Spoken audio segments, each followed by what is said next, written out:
Hello dear all aspirants, welcome to Lakshya law academy. जैसा कि आप लोगों को पता है कि हम लोग हमारे चैनल पर ऑल स्टेट जुडिशरी एग्जाम की प्रिपरेशन करते हैं। एडीपीओ एपीओ किसी भी स्टेट एग्जाम का है तो उसकी भी हम प्रिपरेशन करते हैं। तो आज के इस वीडियो में, आज के इस लेक्चर में हम देखने वाले हैं हमारा एक न्यू माइनर एक्ट जिसका नाम है रजिस्ट्रेशन एक्ट 1908। जी हाँ, रजिस्ट्रेशन अधिनियम 1908 को आज हम देखने वाले हैं और इसकी जो है सूचना मैंने ग्रुप पर पहले ही डाल दी थी। हफ्ते भर पहले से मैं ये आप लोगों को बता रही हूँ कि बहुत जल्दी जो है रजिस्ट्रेशन एक्ट 1908 आने वाला है। तो रजिस्ट्रेशन एक्ट 1908 जो है वो अभी फिलहाल छत्तीसगढ़ जुडिशरी 2025 का जो आपका एग्जाम आने वाला है, अभी एग्जाम डेट छत्तीसगढ़ जुडिशरी की आने वाली है, तो उसमें आपका ये माइनर एक्ट है। दूसरा हमारा जो आरजेएस का एग्जाम है जिसकी डेट आ चुकी है, तो आरजेएस का जो हमारा एग्जाम है उसमें भी जो है ये आपका माइनर एक्ट है, आपका रजिस्ट्रेशन एक्ट 1908। ठीक है, तो जिनको नहीं पता हो उनको मैं बता दूं कि आरजीएस में जो आपका माइनर एक्ट है रजिस्ट्रेशन एक्ट 1908, इसकी क्लासेस मैं आज से शुरू कर रही हूँ और बाकी आपके जो अदर माइनर एक्ट्स हैं उनकी पूरा कंप्लीट लेक्चर सीरीज आपको मेरे चैनल पर मिल जाएगी। POCSO act, indecent representation of women prohibition act, domestic violence act और आपका एक और कौन सा एक्ट है, प्रोबेशन ऑफ ऑफेंडर्स एक्ट 1958। ये 4 माइनर एक्ट ऑलरेडी चैनल पर डले हुए हैं। अगर आप लोगों ने अभी तक मेरा चैनल सब्सक्राइब नहीं किया है तो आप चैनल को सब्सक्राइब जरूर कर लीजिए, क्योंकि जितने भी स्टेट जुडिशरी के एग्जाम होते हैं, जितने भी एडीपीओ एपीओ के एग्जाम होते हैं, उनसे related minor acts, local law हम हमारे चैनल पर पढ़ते हैं। ठीक है, तो अभी छत्तीसगढ़ जुडिशरी का जो लोकल लॉ है, छत्तीसगढ़ रेंट कंट्रोल एक्ट, वो हम देख चुके हैं। एमपी का एमपी एकोमोडेशन एक्ट हमारे चैनल पर डला हुआ है ना। तो छत्तीसगढ़ जुडिशरी का जो भी एस्पिरेंट्स एग्जाम देख रहे हैं तो वो प्लेलिस्ट में जाएं और छत्तीसगढ़ का लोकल लॉ जो है छत्तीसगढ़ रेंट कंट्रोल एक्ट 2011, उसका जो है प्लेलिस्ट में जाकर के चेक करें। कंप्लीट एक्ट डल चुका है और अब जो है हम उसी सीरीज में नेक्स्ट माइनर एक्ट लेकर आए हैं, रजिस्ट्रेशन एक्ट 1908। ठीक है, और आरजेएस वाले जो हैं वो भी चैनल की प्लेलिस्ट पर जाएं और वहां पर माइनर एक्ट्स जो है वहां पर चेकआउट करें। अलग से जो है प्लेलिस्ट डली हुई है। तो पॉक्सो एक्ट 2012 आपका डला हुआ है, indecent representation of women prohibition act आपका डला हुआ है, डोमेस्टिक वायलेंस एक्ट आपका डला हुआ है और प्रोविजन ऑफ ऑफेंडर्स एक्ट आपका डला हुआ है। ये आपके आरजेएस के माइनर एक्ट्स भी हैं और प्लस ये आपके एमपीएडीपीओ के भी जो है माइनर एक्ट्स हैं। तो एमपीएडीपीओ की वैकेंसी भी आने वाली है। ऐसी बहुत सी खबरें उड़कर आ रही हैं कि 2025 के लास्ट तक एमपीएडीपीओ की वैकेंसी भी जो है आ जाएगी। ठीक है, तो एमपीएडीपीओ के जो भी छात्र प्रिपरेशन करना चाहते हैं वो हमारे चैनल से जुड़े रहें। एमपीएडीपीओ के तो बहुत सारे माइनर एक्ट्स जो है मेरे चैनल पर डले हुए हैं और जो बचे हुए हैं वो अब कंटिन्यूटी में डलने शुरू हो जाएंगे। ठीक है, तो जो एमपीएडीपीओ की भी प्रिपरेशन कर रहे हैं वो भी ये चैनल ज्वाइन कर लें। ठीक है, अब रही बात मेजर एक्ट्स की, तो मेजर एक्ट्स में आपको आईपीसी, ओल्ड आईपीसी के कुछ लेक्चर्स जो है वो मिल जाएंगे चैनल पर। इंपॉर्टेंट लेक्चर्स आप वो चेकआउट कर सकते हैं। और अभी जो न्यू हमारा आईपीसी को रिप्लेस करके आया है भारतीय न्याय संहिता, उसकी लाइव क्लासेस हमारे चैनल पर चल रही हैं। तो अगर आप लोग ज्वाइन करना चाहते हैं तो बीएनएस की लाइव क्लासेस जो है मॉर्निंग 8 AM चलती हैं, आप वो भी ज्वाइन कर सकते हैं। और इस वीडियो के डिस्क्रिप्शन बॉक्स में आपको अलग अलग हमारे ग्रुप के लिंक्स मिल जाएंगे, वो ग्रुप के लिंक्स आप जरूर ज्वाइन कर लीजिए। टेलीग्राम ग्रुप आप जरूर से ज्वाइन कर लीजिएगा, क्योंकि जितने भी लाइव क्लासेस डलती हैं उसकी अपडेट आपको ग्रुप से ही मिलेगी कि कब कौन सी लाइव क्लास चलनी है। तो अगर आप जैसे बीएनएस की लाइव क्लास ज्वाइन करना चाहते हैं, चूंकि वो डेली नहीं होती है, तो जिस भी दिन होती है उसके एक दिन पहले जो है लिंक डाल दी जाती है, शेयर कर दी जाती है कि कल भाई क्लास होने वाली है। तो वहां से आप जो है नेक्स्ट जो भी क्लास होने वाली है वो आप ज्वाइन कर सकते हैं। तो चलिए बिना टाइम वेस्ट किए हुए आज का लेक्चर हम स्टार्ट करेंगे, जो कि है हमारा रजिस्ट्रेशन एक्ट 1908। तो ये हमारी जो है इंट्रोडक्टरी क्लास होने वाली है रजिस्ट्रेशन एक्ट 1908 की, जिसमें सबसे पहले तो हम ये देखेंगे कि एक्चुअली में रजिस्ट्रेशन एक्ट 1908 को हमें पढ़ना क्यों है और इसका हिस्टोरिकल बैकग्राउंड क्या है। क्योंकि किसी भी एक्ट को पढ़ने से पहले आपको थोड़ा सा उसका हिस्टोरिकल बैकग्राउंड जानना बहुत जरूरी है। अगर आपको उसका हिस्टोरिकल बैकग्राउंड पता होगा, पढ़ना क्यों है ये पता होगा, तो आपका इंटरेस्ट जो है बढ़ जाएगा और वो एक्ट आपको बहुत जल्दी समझ में आएगा। तो देखिए, सबसे पहले मैं बता दूं कि रजिस्ट्रेशन एक्ट 1900 एक्ट आपको पढ़ना जरूरी इसलिए है क्योंकि ये इंटरलिंक्ड हो जाता है आपका दो दूसरे लॉ से, जो कि बहुत इंपॉर्टेंट है, जो हमेशा जुडिशरी में, हर स्टेट जुडिशरी में आते हैं। पहला है आपका इंडियन कॉन्ट्रैक्ट एक्ट और दूसरा है आपका ट्रांसफर ऑफ प्रॉपर्टी एक्ट। ठीक है, ये दोनों एक्ट जो है हर स्टेट जुडिशरी में पूछे जाते हैं, चाहे आप एमपी का दे, छत्तीसगढ़ का दे, आरजेएस का दे, किसी भी स्टेट जुडिशरी का दे, ये बहुत जो है कॉमन लॉज है हमारे। तो इंडियन कॉन्ट्रैक्ट एक्ट जिसमें ये बनाया जाता है कि बताया जाता है कि कॉन्ट्रैक्ट कैसे बनेंगे, एग्रीमेंट कैसे बनेंगे, है ना। जो हमारा ट्रांसफर ऑफ प्रॉपर्टी एक्ट है जिसमें हम डीड्स पढ़ते हैं कि जब कोई मकान बिकता है तो सेल डीड क्या होगी, लीज का बनता है ना, और भी कई तरीके की डीड्स जो है हम पढ़ते हैं ट्रांसफर ऑफ प्रॉपर्टी एक्ट में। तो उनसे रिलेटेड होता है आपका ये रजिस्ट्रेशन एक्ट, और एक और जो होता है फिर आगे चलकर स्टाम्प ड्यूटी एक्ट। ठीक है, तो स्टाम्प एक्ट जो है वो जब पीएससी वाले जो होते हैं उनको तैयारी करना पड़ती है, किसी किसी स्टेट जुडिशरी में भी स्टाम्प एक्ट भी आता है ना। तो अभी फोकस करते हैं हम अपने इस पे, रजिस्ट्रेशन एक्ट 1908 पे। तो आपको ये पता होना चाहिए कि जिस भी स्टेट जुडिशरी में रजिस्ट्रेशन एक्ट 1908 अगर नहीं भी है ना, तो आपको बाद में तो इसको पढ़ना ही पड़ेगा, क्योंकि जैसे ही आप जुडिशरी ज्वाइन करेंगे, आप जज बन जाएंगे, तो सबसे पहले जो मैटर्स आपके पास आते हैं वो सिविल के ही आते हैं। सबसे पहले आपको डील करने के लिए सिविल मैटर्स ही मिलते हैं, और आपसे सबसे पहले ट्रेनिंग टाइम पीरियड में जब आप जज बन जाएंगे और आपको जब ट्रेनिंग होगी ना, तब वहां पर आपने भले ही अगर अभी आपके सिलेबस में नहीं है, जैसे स्टेट जुडिश, जैसे एमपी में नहीं है, एमपी में रजिस्ट्रेशन एक्ट नहीं पूछा जा रहा है ना, तो एमपी वाले स्टूडेंट्स को क्या करना पड़ता है, जैसे ही जिसका सिलेक्शन हो जाता है ना, तो ट्रेनिंग टाइम पीरियड में उनको ट्रेनिंग में फिर रजिस्ट्रेशन एक्ट 1908 पढ़ना पड़ता है, पढ़ना ही पड़ता है। तो अगर आपके सिलेबस में नहीं भी है, ऐसे स्टेट की आप तैयारी करें जिसमें सिलेबस में नहीं है, तो वो लोग भी ये वीडियो जरूर देखें, क्योंकि अगर आपका सिलेक्शन होगा तो बाद में तो आपको ये एक्ट पढ़ना ही है। तो डीड और कॉन्ट्रैक्ट की हम बात कर रहे हैं। अब होता क्या है कि देखिए, कोई भी पर्सन जो है, जो कोई कॉन्ट्रैक्ट बनाता है, दो पार्टीज हैं ये भी, वो कॉन्ट्रैक्ट कर रही हैं, है ना। अब वो चाहती हैं कि जो उनका ये जो कॉन्ट्रैक्ट का जो पेपर है, जो एग्रीमेंट बना हुआ है कॉन्ट्रैक्ट का, या जो प्रॉपर्टी है, ट्रांसफर ऑफ प्रॉपर्टी एक्ट के अंतर्गत कोई प्रॉपर्टी ट्रांसफर हुई है और दो लोगों के बीच में वो जो सेल डीड बनी हुई है ट्रांसफर ऑफ प्रॉपर्टी को लेकर के, तो वो कैसे सेव रहेगी कि आगे चलकर उस एग्रीमेंट के साथ या उस डीड के साथ कोई पार्टी फ्रॉड ना कर दे। क्योंकि अगर वो सेफ नहीं है वो एग्रीमेंट, तो कोई भी फ्रॉड कर सकता है, कोई भी कह सकता है वो डॉक्यूमेंट उठा करके उसमें कुछ चेंजेस करके कि अरे ये तो नहीं, ये जो प्रॉपर्टी है ये तो मेरी है। मतलब दो लोगों ने, ए और बी, दो लोगों ने जो है आपसदारी में कोई प्रॉपर्टी का ट्रांसफर किया, ठीक है, ए ने बी को संपत्ति ट्रांसफर कर दी और एग्रीमेंट बनवा लिया। अब वो एग्रीमेंट सेफ नहीं है, कभी भी कोई भी पार्टी उस पर फ्रॉड कर सकती है। ए चाहे तो बाद में फिर से कुछ चेंजेस करके बोल सकता है कि नहीं नहीं, ये तो प्रॉपर्टी मेरी ही है, मैंने इनको बेची ही नहीं। पहले ऐसे बहुत केस होते थे, एक आदमी एक ही प्रॉपर्टी को चार चार लोगों को बेच देता था। तो इसी चीज को बचाने के लिए, फ्रॉड को कंट्रोल करने के लिए ही आया आपका रजिस्ट्रेशन एक्ट 1908। ये कहा गया कि दो पार्टीज आपस में कोई कॉन्ट्रैक्ट करती हैं या कोई प्रॉपर्टी को बेचती हैं, खरीदती हैं, तो जो डीड्स बनती हैं उनको अगर आप रजिस्टर्ड करा दें, गवर्नमेंट के पास अगर आप रजिस्टर्ड करा दें, गवर्नमेंट आपका एक डेटा रख लेगी कि हाँ भाई फलाना फलाना व्यक्ति ने फलाना फलाना व्यक्ति को क्या किया है, ये सामान बेचा है, तो जो आपका जो एग्रीमेंट हुआ है वो गवर्नमेंट के पास जो है सेव हो जाएगा, आप पार्टीज के नेम सेव हो जाएंगे। तो गवर्नमेंट एक रिकॉर्ड बना लेगी, आपका एक डेटा बना लेगी कि ये प्रॉपर्टी ए की थी, बी को बेची गई है। अब ये डेटा जो है गवर्नमेंट ने क्या कर दिया, सेव कर लिया अपने पास। तो इससे क्या हुआ, आपका जो डॉक्यूमेंट है अब वो सेव हो गया, अब कोई फ्रॉड नहीं कर पाएगा। अब अगर ये ए व्यक्ति किसी सी डी ई को बेचना भी चाहेगा तो नहीं बेच पाएगा, क्योंकि सी डी ई जब वो प्रॉपर्टी खरीदने जाएंगे और उसका जब रजिस्ट्रेशन करवाने जाएंगे तो रजिस्टर्ड ऑफिस से उसको पता चलेगा कि ये ऑलरेडी बी के नाम पे रजिस्टर्ड है। तो यहां से क्या होता है, बहुत सारे फ्रॉड कई हद तक अब कंट्रोल हो चुके हैं।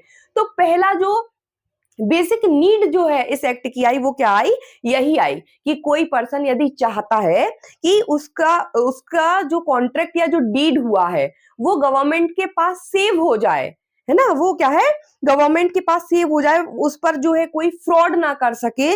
तो इस कारण से क्या है, रजिस्ट्रेशन करवाने की नीड पड़ी और रजिस्ट्रेशन एक्ट जो है लाया गया।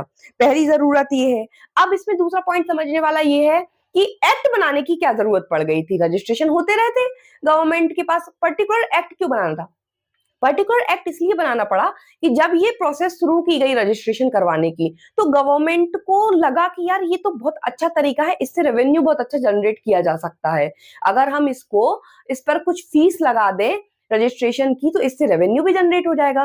तो ये फीस को कलेक्ट करने के पर्पज से जो है ना, रजिस्ट्रेशन एक्ट को अधिनियमित करने की बात कही गई। तो पहले क्या होता था, फीस नहीं लगती थी, पार्टीज जो कोई भी कॉन्ट्रैक्ट करवा रही हैं, कोई भी डीड करवा रही है, उसको रजिस्टर्ड करवा रही है, तो उसकी फीस नहीं लगती थी। फिर बाद में समय के साथ जब गवर्नमेंट को लगा कि इससे रेवेन्यू जनरेट हो सकता है, तो उन्होंने फिर फीस का प्रावधान रख दिया। तो बाद में अब रजिस्ट्रेशन कराने की क्या होने लगी, फीस होने लगी। तो कुछ कैटेगरीज को कंपलसरी रजिस्ट्रेशन के अंतर्गत डाल दिया गया और कुछ को डाल दिया गया कि चलो आपकी मतलब पार्टीज की इच्छा पर है, आप चाहे तो रजिस्टर्ड करवाइए, चाहे तो रजिस्टर्ड नहीं करवाइए। लेकिन कुछ पर्टिकुलर चीजों को, जैसे इमूवेबल प्रॉपर्टी से रिलेटेड कोई भी कॉन्ट्रैक्ट है, कोई भी डीड है, तो उनको जैसे कंपलसरी बना दिया गया कि नहीं, इनका तो रजिस्ट्रेशन आपको कराना ही पड़ेगा। तो जो कंपलसरी रजिस्ट्रेशन वाले प्रावधान है, जहां पर आपको कंपलसरीली रजिस्ट्रेशन कराना, तो वहां पे फिर क्या हो गया, फीस लगने लगी आपकी। तो इस तरीके से अब क्या हुआ, ये एक्ट बन गया जिसमें फीस का प्रावधान डाल दिया गया। ठीक है, तो अब क्या है, फीस लगने लगी। तो इससे क्या हुआ भाई, ये रजिस्ट्रेशन एक्ट से दो फायदे हो गए, फ्रॉड होना प्रिवेंट हो गया और गवर्नमेंट को रेवेन्यू जनरेट होना शुरू हो गया, रेवेन्यू अच्छा खासा मिलने लगा। तो ये तो हो गया आपका एक छोटा सा ओवरव्यू की जरूरत क्यों पड़ी रजिस्ट्रेशन एक्ट की। अब देखिए, ये जो रजिस्ट्रेशन एक्ट 1908 है, इसमें बहुत सारी सेक्शंस है, आपको बहुत सारी सेक्शंस हैं। तो उसमें से बहुत इंपॉर्टेंट जो पार्ट है आपका, वो मैं आपको एक चार्ट के थ्रू समझाने की कोशिश करती हूँ। ठीक है, कि क्या क्या आपको पढ़ना है। अब आप यहाँ पर देखिए, जो अभी हमने एग्जाम्पल लिया, हम उसी से सेक्शंस को कवर कर लेंगे। ठीक है, देखिए, ये पर्सन जो है, एक पर्सन है, ये क्या करता है, अपनी कोई प्रॉपर्टी बेचता है बी को। बी को क्या करता है, ये अपनी प्रॉपर्टी बेच देता है। ठीक है, अब ये जो पर्सन है, बी को ये जो प्रॉपर्टी बेच रहा है, तो ये दोनों क्या करेंगे, एक डॉक्यूमेंट बनवाएंगे, एक डॉक्यूमेंट बनवाएंगे। अब ये डॉक्यूमेंट को ये दोनों पार्टीज चाहती है कि हमारा डॉक्यूमेंट जो है वो गवर्नमेंट अथॉरिटी के पास क्या हो जाए, सेव हो जाए। गवर्नमेंट अथॉरिटी के पास क्या हो जाए, ये डॉक्यूमेंट सेव हो जाए। तो पर्सन है, दो पर्सन है, इनके बीच में एक डॉक्यूमेंट हुआ, एक ट्रांजेक्शन हुआ, एक डॉक्यूमेंट बना, और वो चाहते हैं कि गवर्नमेंट अथॉरिटी जो है उसके पास ये डॉक्यूमेंट को सेव हो जाए। ठीक है भाई, सेव करवा दिया। अब ये जो गवर्नमेंट अथॉरिटी है, ये क्या करेगी, आगे का प्रोसेस बताएगी। गवर्नमेंट ने अपने पास क्या कर लिया, इसको सेव कर लिया, मतलब इसको रजिस्ट्रेशन कर, गवर्नमेंट के पास जैसे ये डॉक्यूमेंट पहुंचेगा तो क्या होगा, गवर्नमेंट जो है इसको रजिस्टर्ड करने का प्रोसेस स्टार्ट करेगी। तो गवर्नमेंट अथॉरिटी क्या करेगी, स्टार्ट करेगी प्रोसेस किसका, टू रजिस्टर। ठीक, तो अब यहाँ पे ये जो चीजें हैं, ये सारी इंपॉर्टेंट चीजें, और यही हमें पढ़ना है रजिस्ट्रेशन एक्ट में। तो जब हम रजिस्ट्रेशन एक्ट में बात कर रहे हैं इन दोनों पर्सन की, कि पर्सन जो है डॉक्यूमेंट्स जो है वो रजिस्टर्ड करवाना चाहते हैं, तो पहले तो ये पता करना है कि पर्सन्स कहाँ बताए गए हैं। तो वो आपको मिलेंगे दो सेक्शन में, सेक्शन 32, ठीक है, सेक्शन 32 और सेक्शन 33 में आपको बताए गए हैं पर्सन्स, कौन कौन से जो पर्सन्स हैं जो रजिस्ट्रेशन करवाएंगे। ठीक है, पर्सन्स की बात बताई गई है, कौन कौन करवा सकता है रजिस्ट्रेशन। अब उसके बाद आते हैं डॉक्यूमेंट। तो डॉक्यूमेंट भी आपको क्या है, दो मिलेंगे। एक आपको मिलेंगे सेक्शन 17 में कंपलसरी, जिनका रजिस्ट्रेशन क्या है, कंपलसरी है। दूसरा आपको मिलेंगे सेक्शन 18, जिसमें रजिस्ट्रेशन कंपलसरी नहीं है, नॉट कंपलसरी। ठीक है, तो ये आपको ध्यान रखना है। तो पर्सन 32 और सेक्शन 33 में आपको पर्सन पता चलेंगे, डॉक्यूमेंट आपको पता चलेंगे, 17 में कौन से कंपलसरी है, किनको कराना कंपलसरी, 18 में आपको पता चलेगा कौन से जो है वो कंपलसरी नहीं है। अब एक और चीज होती है कि ये जो रजिस्ट्रेशन हम करा रहे हैं, इनका टाइम, कि कितने समय तक आपको जो है ये रजिस्ट्रेशन कराने हैं, और प्लेस कहाँ आप रजिस्ट्रेशन करा सकते हो, ये चीज। तो ये भी आपको जो टाइम है वो आपको मिल जाएगा सेक्शन 23 से 27 में। ठीक, टाइम कितने समय तक आप कोई डॉक्यूमेंट रजिस्ट्रेशन कराओगे, समय वो आपको मिलेगा सेक्शन 23 से 27 में। प्लेस कहां आप रजिस्ट्रेशन करा सकते हैं वो आपको मिलेगा सेक्शन 28 से 31 में। ये आपको ध्यान रखना है, 28 से 31 में आपको क्या पता चलेगा, प्लेस कहां पर जो है आप रजिस्ट्रेशन करा सकते हैं। अब उसके बाद ये जो गवर्नमेंट अथॉरिटी है, ये गवर्नमेंट अथॉरिटी की कौन कौन सी अथॉरिटी है जिनके पास आप जाओगे रजिस्ट्रेशन कराने के लिए, या कौन कौन सी अथॉरिटीज होती हैं, तो इसकी जानकारी आपको मिलेगी सेक्शन 3 से लेके 16 तक। सेक्शन 3 से लेके 16 तक आपको गवर्नमेंट अथॉरिटीज बताई गई हैं। ठीक है, पर्सन 32 33 में बताए गए हैं। डॉक्यूमेंट्स 17 में कंपलसरी रजिस्ट्रेशन, कंपलसरी डॉक्यूमेंट्स, और 18 में वो डॉक्यूमेंट जिनका रजिस्ट्रेशन कंपलसरी नहीं है। फिर टाइम कब तक आप रजिस्ट्रेशन करा सकते हैं, 23 से 27। फिर उसके बाद प्लेस 28 से 31 कहां आप रजिस्ट्रेशन करवा सकते हैं, और अथॉरिटी 3 से लेके 16 तक आपको अथॉरिटीज बताई गई हैं। अब उसके बाद ये जो है प्रोसेस स्टार्ट होगा, तो इसकी सेक्शंस हम बाद में देखेंगे कि क्या क्या प्रोसेस होगा, कैसा होगा, तो ये हम अभी बाद में जब डायरेक्ट पढ़ेंगे तब इसको समझेंगे। आई होप आपको इतनी चीज समझ में आई होगी। ठीक है, तो ये तो हो गया क्या आपका, कि ये एक आपको बेसिक नॉलेज दे दिया एक्ट का मैंने, कि हमें एक्ट में पढ़ना क्या क्या है, क्योंकि एग्जाम आपका बहुत नजदीक आ रहा है। टाइम आरजेएस वालों के पास बहुत कम है, छत्तीसगढ़ जुडिशरी वालों की भी जो है आने वाली है वैकेंसी। टाइम बहुत ज्यादा नहीं है कि हम बहुत ज्यादा एकदम पढ़ेंगे तो हम एक्ट को डिटेल में, लेकिन आपके पास एक छोटा शॉर्ट भी कुछ होना चाहिए जिसमें आपके दिमाग में फिट बैठ जाए कि हमें पढ़ना क्या क्या है। तो इस डायग्राम को आप अपनी कॉपी पर बिल्कुल नोट डाउन कर लीजिए कि आपको ये सब पढ़ना है। रजिस्ट्रेशन एक्ट में 2 पर्सन होते हैं जो बताए गए हैं 32 और 33 में। वो चाहते हैं कि उन्होंने जो डॉक्यूमेंट बनाया है, अब वो भी 2 टाइप के होते हैं, जिनका कंपलसरी रजिस्ट्रेशन है और जो कंपलसरी रजिस्ट्रेशन नहीं है, 17-18। वो चाहते हैं कि गवर्नमेंट अथॉरिटी के पास जो है उनके सेव हो जाए, तो गवर्नमेंट अथॉरिटी 3 से लेके 16 में बताई गई है। ठीक है, अब ये गवर्नमेंट अथॉरिटी कहां पर किस प्लेस पर हमें रजिस्ट्रेशन कराना है, 28 से 31 में बताना है, और कब तक कराना है, 23 से 27 में। ये इंपॉर्टेंट जो है पार्ट आपका जो है, आप बिल्कुल दिमाग पे इस डायग्राम को बिठा लीजिए। आई होप समझ में आ गया होगा। हाँ भाई, यहाँ पर देखिए पढ़ रहे हैं हम। ठीक है, आप ये रिकॉर्डेड वीडियो देख रहे हैं, लाइव क्लास नहीं चल रही, लेकिन आप ध्यान से सुनिए क्लास को, तो आपके दिमाग में चीजें फिट बैठ जाएंगी बिल्कुल भी। ठीक है, आपको ऐसा नहीं लगेगा कि अरे मैं तो रिकॉर्डेड क्लास देख रहा हूं। बिल्कुल फोकस करके बैठिए यहाँ पर। ठीक है, कि क्या हो गया, इतना चार्ट समझ में आया। चलिए अब हम देख लेते हैं थोड़ा सा इसका हिस्टोरिकल बैकग्राउंड। ये तो आपका हो गया रजिस्ट्रेशन एक्ट। अब हम देखेंगे इसका हिस्टोरिकल बैकग्राउंड कि इसमें क्या 19 रजिस्ट्रेशन एक्ट 1908 जो अभी हम पढ़ते हैं, क्या शुरू से यही है? नहीं भाई, ये नहीं है। इसके पहले, मतलब जब तक ये एक्ट नहीं बना था, तो क्या रजिस्ट्रेशन छोटे मोटे काम होते नहीं थे? बिल्कुल होते थे। रजिस्ट्रेशन एक्ट के पहले भी कुछ एक्ट बने हैं, और उसके पहले जब एक्ट नहीं बने थे तब भी रजिस्ट्रेशन होते थे, कुछ कुछ चीजों के रजिस्ट्रेशन होते थे। ठीक है, तो अब हम देख लेते हैं क्या हिस्टोरिकल बैकग्राउंड। हिस्टोरिकल बैकग्राउंड, ठीक, तो देखिए भाई, इनिशियली तो क्या था, initially there were several enactments relating to registration of document. पहले 1908 के पहले बहुत सारे दस्तावेज जो होते थे, तो दस्तावेजों के रजिस्ट्रीकरण से संबंधित बहुत सारे अधिनियम थे। ठीक है, लेकिन हम कहां से देखेंगे, हम वहां से देखेंगे कि जो वो वाला अधिनियम कहां से आया जहां पर सारे प्रावधानों को इकट्ठा कर दिया गया। तो सबसे पहला अधिनियम जहां से हमें देखना है, तो 1908 के पहले क्या थे, बहुत सारे अधिनियम थे, अलग अलग अधिनियम थे रजिस्ट्रेशन को लेके, कि ये चीज रजिस्ट्रेशन करानी है तो अलग चल रहा है, ये चलाना है तो अलग चल रहा है, बहुत सारे इनेक्टमेंट्स थे। लेकिन 1864 का सबसे पहला जो इनेक्टमेंट आया, वो आया आपका 1864 का फर्स्ट इनेक्टमेंट, ध्यान रखिएगा। ठीक है, 1864 का ये पहला कंप्लीट इनेक्टमेंट था, which was passed relating to registration of documents in 1864। तो ये 1864 वाला क्या है भाई, फर्स्ट कंप्लीट इनेक्टमेंट। ये पहला कंप्लीट इनेक्टमेंट था। रजिस्ट्रेशन दस्तावेजों के रजिस्ट्रेशन के लिए ये पहला क्या था, संपूर्ण तरीके से एक अधिनियम पारित किया गया था।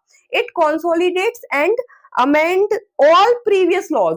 इस वाले एक्ट ने क्या किया, इस वाले एक्ट ने जितने भी पहले की जो विधियां इतर बितर पड़ी थी ना, जो एक कंप्लाइड फॉर्म में नहीं थी, जो मतलब पहले जैसे लॉज चलते थे, जैसे हमने बीएनएस भी अभी स्टार्ट किया था, तो मैंने आपको बताया था कि 1860 के पहले जो क्रिमिनल लॉ होते थे वो कैसे होते थे, राजा के आदेश होते थे कि कोई मैटर राजा के सामने आ गया तो उस मैटर पे राजा ने कोई डिसीजन दे दिया, तो जो राजा ने डिसीजन दे दिया वो रूल बन जाता था। तो बाद में कभी वैसा कोई मैटर आता था तो राजा के उस डिसीजन से वो मैटर चलता था। फिर बाद में कोई अदर क्राइम हो गया नया टाइप का, तो फिर राजा के दरबार में पहुंच गया, तो फिर राजा ने उस पर कोई रूल दे दिया, तो ऐसे रूल्स बनते जाते थे। तो ये सब भी वही प्रोसेस चल रहा है। जब राजा शासन था तब भी भाई रजिस्ट्रेशन से संबंधित, जैसे किसी की जमीन खरीदी है, ली है, पहुंचते होंगे मैटर्स। बाद में अधिनियम भी बन, जैसे हम पढ़ रहे हैं 1908 के पहले, तो 1908 के पहले जैसे इसके पहले भी कई छोटे छोटे रूल्स रेगुलेशंस थे, तो उन सबको क्या करा, ये पहला, इसलिए हम इसको क्या बोल रहे हैं, पहला कंप्लीट इनेक्टमेंट बोल रहे हैं। इसने क्या करा, सारी जितनी प्रीवियस विधियां पढ़ी थी उन सबको कंसोलिडेट किया, कंसोली और amend all previous law.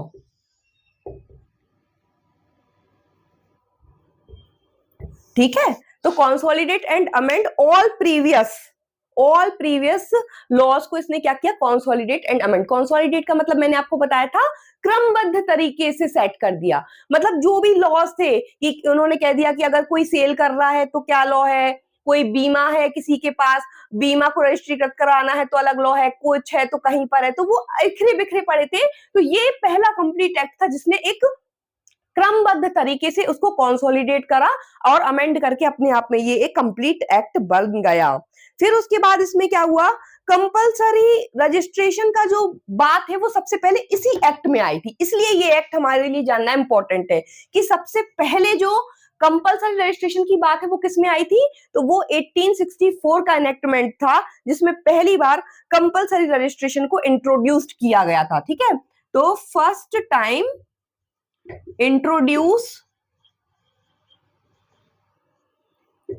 Compulsory registration.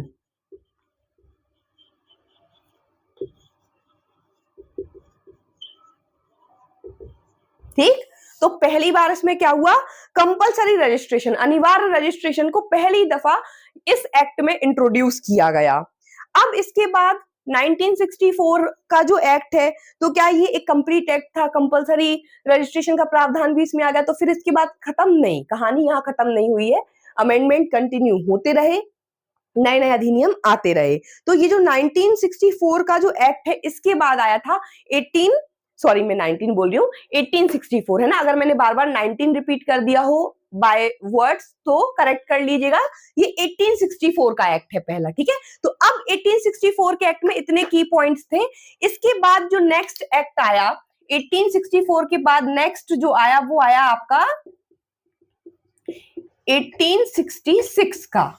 ठीक, नेक्स्ट एक्ट कौन सा आया आपका, 1866 का एक्ट आया। ठीक, तो इसमें कुछ ज्यादा खास नहीं थे, छोटे मोटे अमेंडमेंट्स हुए इनमें और ये अमेंडमेंट कंटिन्यू चलते रहे।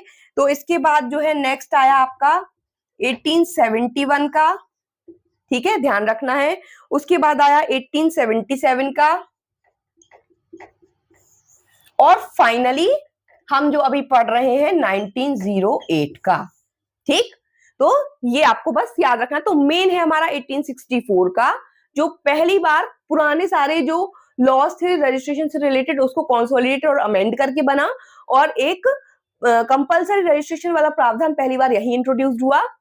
उसके बाद इस एक्ट में 1866 में अमेंडमेंट हुआ, फिर 1871 में हुआ, फिर 1877 में हुआ, और फिर फाइनली अब जो हम पढ़ रहे हैं 1908 का जो है अमेंडमेंट आया। ठीक है, 1908 का अमेंडमेंट आया। जो 1866 वाला आपका अमेंडमेंट था, ये वाला जो आपका अमेंडमेंट था 1866 वाला, इसको आप ध्यान रख सकते हैं, इसको बोला जाता था, इस एक्ट को बोला जाता था रजिस्ट्रेशन ऑफ एश्योरेंस।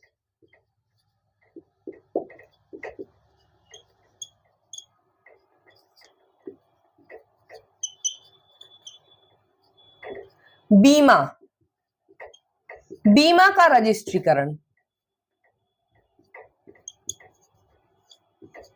ठीक। तो इस एक्ट में क्या हुआ, बीमा का रजिस्ट्रीकरण वाला प्रावधान था, ठीक। तो 1866 में क्या था, रजिस्ट्रेशन ऑफ एश्योरेंस, बीमा का रजिस्ट्रेशन, ठीक। इसमें फिर से provision was consolidate and amend, ठीक है। यहां पर भी प्रोविजंस को कंसोलिडेट और अमेंड किया गया, किससे रिलेटेड, एश्योरेंस से रिलेटेड, बीमा से रिलेटेड।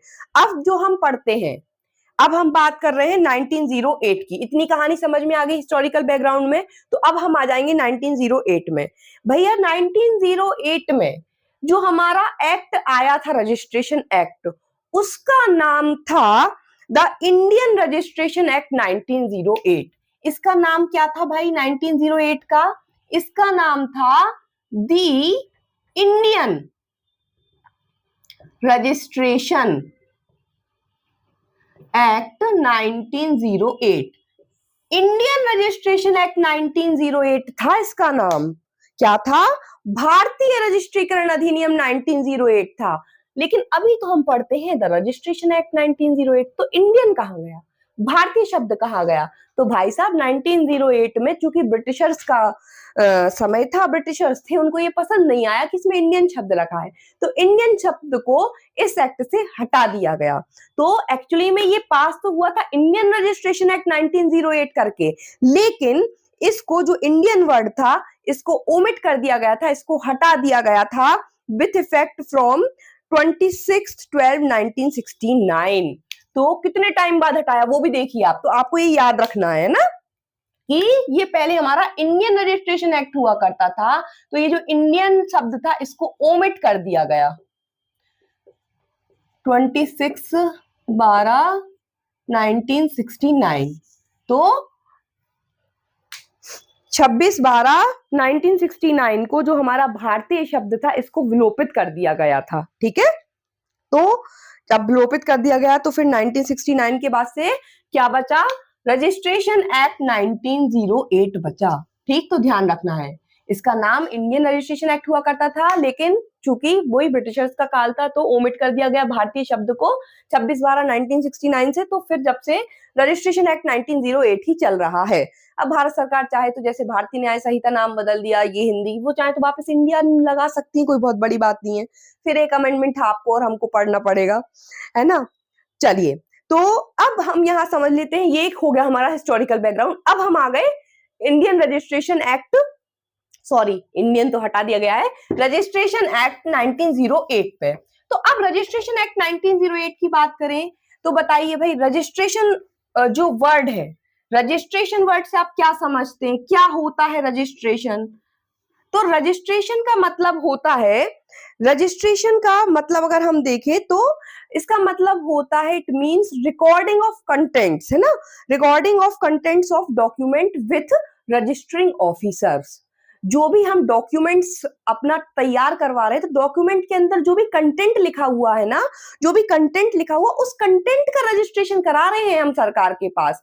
ए ने बी को अपनी संपत्ति बेची, तो जो ए है, क्या क्या कंटेंट रहेंगे उस संपत्ति के, कि संपत्ति कितने स्क्वायर फीट की है, संपत्ति किस जगह लोकेटेड है, ए के पिताजी का नाम क्या है, ए कौन है, बी जो पर्सन जिसको बेचा है वो कौन है, उसके पिताजी का नाम क्या है। तो ये कंटेंट्स, इंपॉर्टेंट कंटेंट जो ये प्रूफ करेंगे, जो ये बताएंगे कि हाँ भाई ए ने बी को संपत्ति बेची और बी अब इसका अधिकारी है, ताकि फ्रॉड ना हो सके, ताकि कोई और पर्सन ना ले सके। तो वो इंपॉर्टेंट कंटेंट्स जो होते हैं उनका रिकॉर्ड करना किसके पास, रजिस्टरिंग ऑफिसर के पास, उसको कहा जाता है रजिस्ट्रेशन करना। इसका अर्थ है रजिस्ट्रीकरण अधिकारी के पास दस्तावेजों की अंतर्वस्तु को रिकॉर्ड करना, ठीक।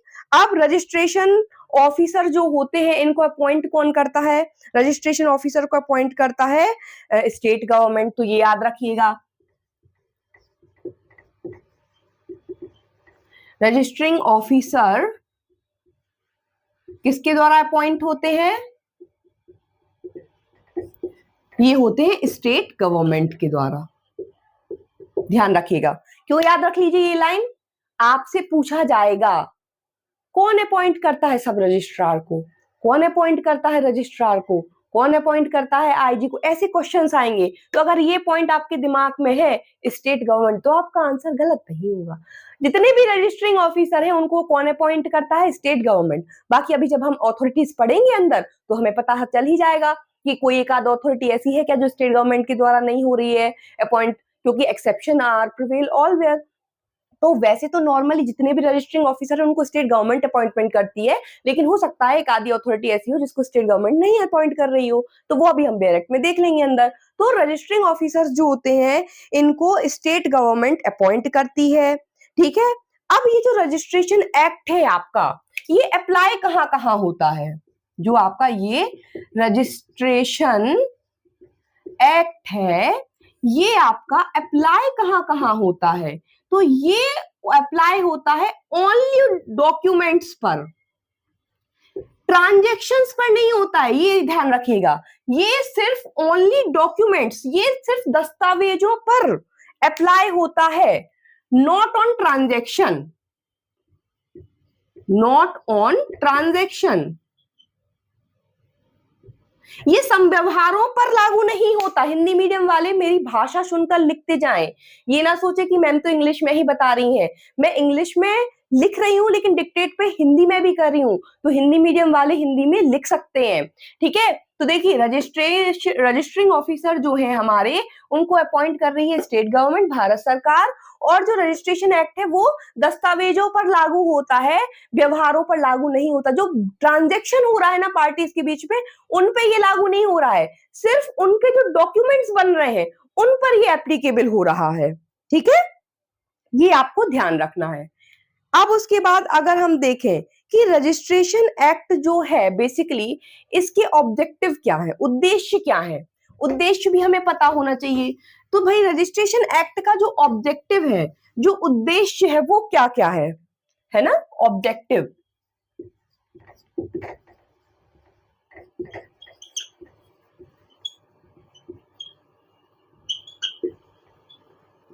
देखिए भाई, ये क्लास तो हम पढ़ रहे हैं प्रिलिमिनरी के पॉइंट ऑफ व्यू से, लेकिन जो चीजें मैं आपको बता रही हूं ये मेंस के लिए भी आपके लिए इंपॉर्टेंट है। आपसे पूछा जा सकता है कि ऑब्जेक्टिव क्या है रजिस्ट्रेशन एक्ट के, अगर आपसे इस पर क्वेश्चन आ जाए तो ये आपके लिए इंपॉर्टेंट बन जाएगा मेंस के लिए। तो ये क्लासेस है तो प्री पॉइंट ऑफ व्यू से फाउंडेशन बैच टाइप का है, बट मैं आपको जो चीजें डिटेल में बता रही हूँ वो आपको मेंस में भी काम आएंगी। तो कॉपी पेन साथ में लेकर बैठिएगा और साथ में समझते जाइए और लिखते जाइए। तो अब बात करें अगर हम ऑब्जेक्टिव की, तो भाई ऑब्जेक्टिव क्या है? तो देखिए पहला ऑब्जेक्टिव तो है रजिस्ट्रेशन एक्ट का, registration act deal with the registration of immovable properties in favour of transferee. जो ये रजिस्ट्रेशन एक्ट है, थोड़ा सा शॉर्ट फॉर्म में मैं लिखूंगी, रजिस्ट्रेशन एक्ट को मैं RA कर रही हूं, ठीक है। रजिस्ट्रेशन एक्ट क्या है? रजिस्ट्रेशन एक्ट किससे डील करता है? ये रजिस्ट्रेशन एक्ट डील करता है, deals with registration of immovable property, registration of immovable property, ठीक है। वो भी किसके फेवर में? In favour of transferee, immovable property, IP for immovable property, ठीक है। तो registration act deals with registration of immovable property only in favour of transferee. जितनी भी स्थावर संपत्ति होती है तो रजिस्ट्रीकरण अधिनियम जो है वो हस्तांतरणीय के पक्ष में स्थावर संपत्तियों के रजिस्ट्रेशन से संबंधित है। इसका पहला ऑब्जेक्टिव है कि जितनी भी इमूवेबल प्रॉपर्टी है उनका रजिस्ट्रेशन वो भी इन फेवर ऑफ ट्रांसफरी, ठीक है। सेकंड इसका ऑब्जेक्टिव क्या है? सेकंड आपका इसका ऑब्जेक्टिव रहेगा, इट मींस ऑथेंटिसिटी, यह प्रमाणिकता बनाता है ना। इसका भाई क्या ऑब्जेक्टिव है, क्यों लाया गया? ताकि प्रमाणिकता बनी रहे, ऑथेंटिसिटी बनी रहे। तो ऑथेंटिसिटी बनी रहे, प्रमाणिकता बनी रहे, इस चीज का प्रमाण रहे कि ए ने बी को ही संपत्ति बेची है। अब ए फ्रॉड नहीं कर सकता CDE को बेचने के लिए, ये एक ऑथेंटिसिटी हो गई रजिस्ट्रेशन करवाने से, प्रमाणिकता हो गई दस्तावेजों की कि भैया ये बी को बिक चुका है। उसके बाद नेक्स्ट है इसका, it helps in avoiding legal compliance, यह कानूनी अनुपालन से बचने में मदद करता है, ठीक है। यह क्या है? इट हेल्प्स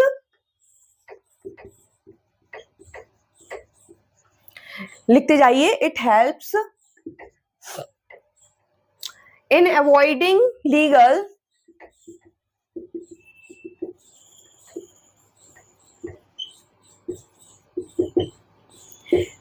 कंप्लायंस, यह कानूनी अनुपालन से बचने में मदद करता है। कानूनी अनुपालन से बचने में मदद करता है का क्या मतलब है?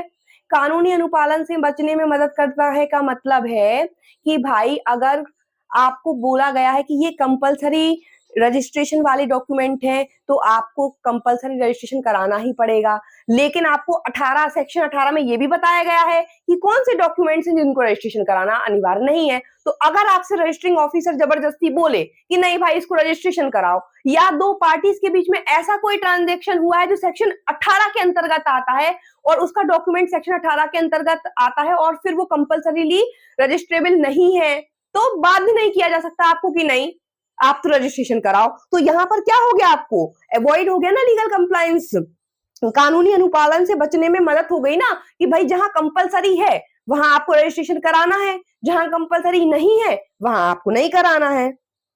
ठीक है, तो अब है it is public registration of document, यह दस्तावेजों का सार्वजनिक रजिस्ट्रीकरण होता है। अगर आपने कोई वो करवा लिया है, डॉक्यूमेंट को रजिस्टर्ड करवा लिया है, तो ये क्या है, पब्लिक रजिस्ट्रेशन है। Fourth point, public registration. सार्वजनिक तौर पर ये क्या हो गया है आपका कि भाई सार्वजनिक रजिस्ट्री हो गई, सबको पता चल गया। ये आपको क्या प्रोवाइड करता है, यहां पर एक इंपॉर्टेंट टर्म आ रही है। पब्लिक रजिस्ट्रेशन डॉक्यूमेंट का मतलब होता है कि अब आपके पास राइट इन रेम है। क्या है आपके पास, राइट इन रेम। क्या होता है right in rem? Right in rem का मतलब होता है राइट अगेंस्ट होल वर्ल्ड। आपने किसी डॉक्यूमेंट को रजिस्टर्ड करवा लिया तो उस डॉक्यूमेंट पर आपका पूर्ण अधिकार है।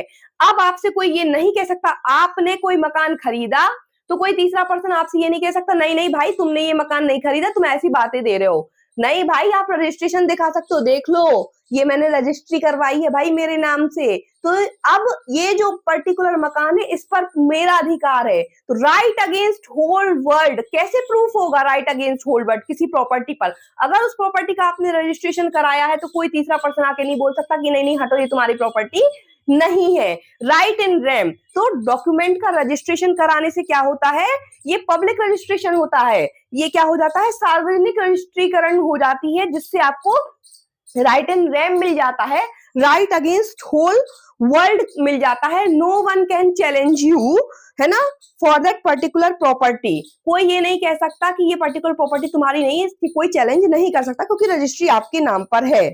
अब क्या है, gives information to public regarding legal rights and obligations relating to a particular property. अब चूंकि यहाँ पर सार्वजनिक तौर पर पता चल गया है तो जो भी लीगल राइट और ऑब्लिगेशन है उस पर्टिकुलर प्रॉपर्टी को लेकर के उसके बारे में सबको इन्फॉर्मेशन हो जाती है कि भाई अब तो ये फलाने फलाने की प्रॉपर्टी है तो इस प्रॉपर्टी पे उसके क्या लीगल राइट्स हैं और क्या उसकी लीगल ऑब्लिगेशन है, ये सबको पता होता है, पब्लिक इन्फॉर्मेशन हो जाती है रजिस्ट्री होने से कि ये तो अब भाई साहब जैन साहब का ही मकान है, तो अब जैन साहब की इस मकान के प्रति ये लाइबिलिटी है और ये ऑब्लिगेशन है। अब जैन साहब के बाजू में गुप्ता जी रहते हैं तो गुप्ता जी कह देंगे जैन साहब मकान आपने खरीदा है ना, ध्यान रखना कचरा नहीं आ जाए हमारे घर पर, ये आपकी ऑब्लिगेशन है। तो क्या होता है, ये इंफॉर्मेशन जो भी लीगल राइट्स और ऑब्लिगेशन है उसकी पब्लिक इंफॉर्मेशन हो जाती है इससे। सबसे मेन पॉइंट है टू प्रिवेंट फ्रॉड। सबसे इंपॉर्टेंट पॉइंट क्या है, to prevent fraud. Main reason तो बिल्कुल यही था भैया, फ्रॉड बहुत होते थे पहले, तो फ्रॉड को प्रिवेंट करने के पर्पस से ही ये एक्ट लाए गए थे। ठीक है, तो धोखाधड़ी को रोकने के लिए ही ये एक्ट लाए थे। अब transferee get ownership right, important, again important objective क्या है इसका, ट्रांसफरी को क्या मिल जाता है, ओनरशिप।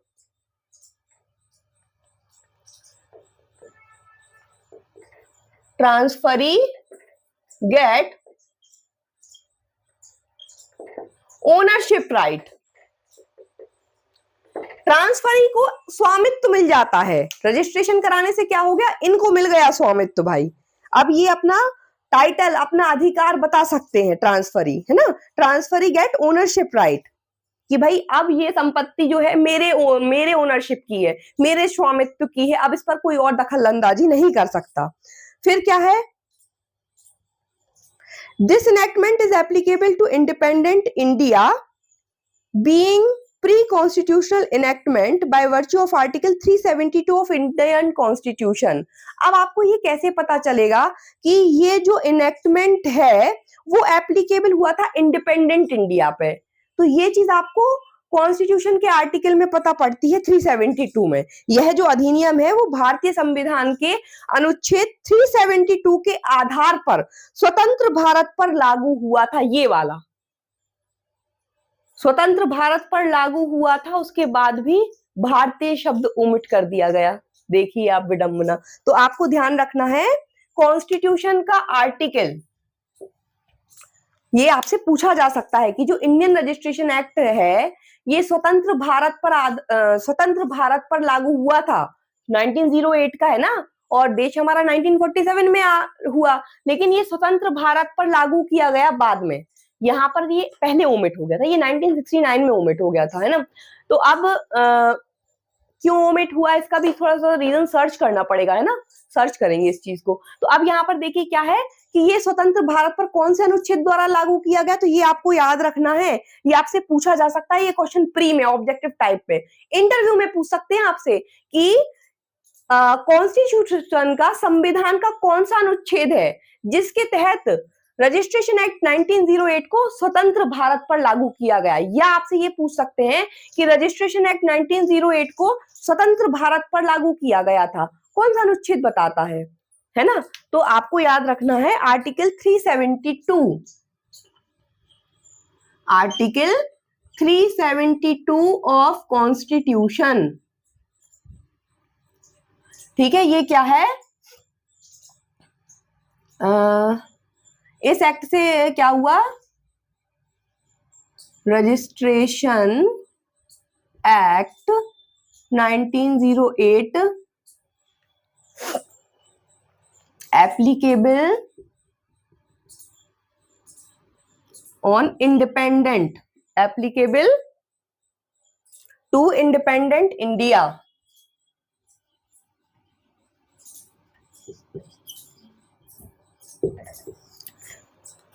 संविधान के अनुच्छेद 372 के आधार पर इस अधिनियम को स्वतंत्र भारत पर लागू किया गया, ठीक। तो ये जो था कुछ इंपॉर्टेंट चीजें थी इस एक्ट के इंट्रोडक्टरी पार्ट में। अब नेक्स्ट क्लास से जो है हम स्टार्ट करेंगे हमारे bare act provision section wise section, मतलब अब हम सेक्शंस को रीड करना स्टार्ट करेंगे। आई होप कि ये सारी इंफॉर्मेशन आपको अच्छी लगी होगी रजिस्ट्रेशन एक्ट से रिलेटेड, और जितनी भी चीजें मैंने आपको बताई हैं वो आपको समझ में आ गई होंगी। आप लोग ये सारी चीजों को नोट्स बना के नोट डाउन कर लीजिएगा, और अगर आप चाहते हैं कि आपको बने बनाए नोट्स मिल जाएं तो उसके लिए आपको ग्रुप ज्वाइन करना होंगे। तो आप मेरा टेलीग्राम ग्रुप ज्वाइन कर सकते हैं, आप व्हाट्सएप ग्रुप ज्वाइन कर सकते हैं, आप फेसबुक ग्रुप ज्वाइन कर सकते हैं। तीनों ग्रुप की लिंक आपको डिस्क्रिप्शन बॉक्स में मिल जाएगी, लेकिन ये जो नोट्स है ना ये आपको टेलीग्राम ग्रुप पर मिलेंगे। तो टेलीग्राम ग्रुप ज्वाइन कीजिए सभी लोग, जो लोग मेरा व्हाट्सएप ग्रुप ऑलरेडी ज्वाइन करके करे हुए हैं और वो भी ये वीडियो देखेंगे ना, तो आप लोग प्लीज टेलीग्राम ग्रुप सब लोग ज्वाइन कर लीजिएगा, क्योंकि इसके सारे नोट्स मैं ना टेलीग्राम ग्रुप पर ही डालूंगी। मैं तीन अलग ग्रुप पर नहीं डाल सकती हूँ, क्योंकि मैं सिंगल पर्सन हूँ जिसको वीडियो बनाना भी है, मटेरियल भी डालना है, अपने बने बनाए वीडियो शेयर भी करना है, और क्लास भी लेना है, और एडिटिंग भी करनी है।